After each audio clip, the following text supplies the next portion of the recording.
एक बार बुद्ध कहीं प्रवचन दे रहे थे। अपनी देशना खत्म करते हुए उन्होंने आखिर में कहा, जागो, समय हाथ से निकला जा रहा है। सभा विसर्जित होने के बाद उन्होंने अपने प्रिय शिष्य आनंद से कहा, चलो थोड़ी दूर घूम कर आते हैं। आनंद बुद्ध के साथ चल दिए। अभी वे विहार के मुख्य द्वार तक ही पहुंचे थे कि एक किनारे रुककर खड़े हो गए। प्रवचन सुनने ये लोग एक एक कर बाहर निकल रहे थे, इसलिए भीड़ सी हो गई थी। अचानक उसमें से निकलकर एक स्त्री गौतम बुद्ध से मिलने आई। उसने कहा, तथागत, मैं नर्तकी हूं। आज नगर के श्रेष्ठी के घर मेरे नृत्य का कार्यक्रम पहले से तय था, लेकिन मैं उसके बारे में भूल चुकी थी। आपने कहा समय निकला जा रहा है तो मुझे तुरंत इस बात की याद आई। धन्यवाद तथागत। उसके बाद एक डकैत बुद्ध की ओर आया। उसने कहा, तथागत, मैं आपसे कोई बात छिपाऊंगा नहीं। मैं भूल गया था कि आज मुझे एक जगह डाका डालने जाना था, कि आज उपदेश सुनते ही मुझे अपनी योजना याद आ गई। बहुत बहुत धन्यवाद। उसके जाने के बाद धीरे धीरे चलता हुआ एक बूढ़ा व्यक्ति बुद्ध के पास आया। वृद्ध ने कहा, तथागत, जिंदगी भर दुनियावी चीजों के पीछे भागता रहा। अब मौत का सामना करने का दिन नजदीक अत जा रहा है। तब मुझे लगता है कि सारी जिंदगी यूं ही बेकार हो गई।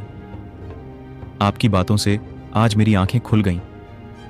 आज से मैं अपने सारे दुनियावी मोह छोड़कर निर्वाण के लिए कोशिश करना चाहता हूं।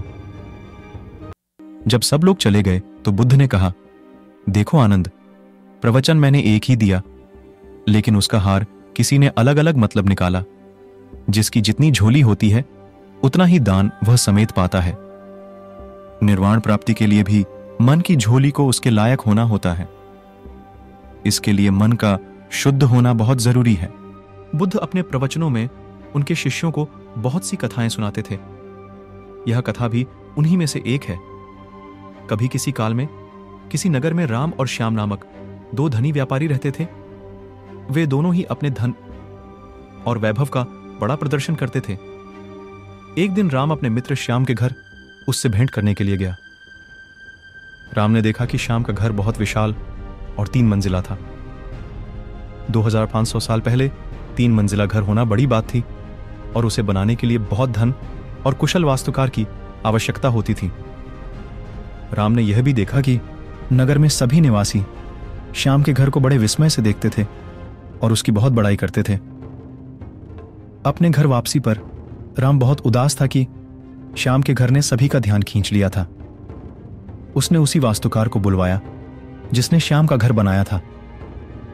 उसने वास्तुकार से श्याम के घर जैसा ही 3 मंजिला घर बनाने को कहा। वास्तुकार ने इस काम के लिए हामी भर दी और काम शुरू हो गया।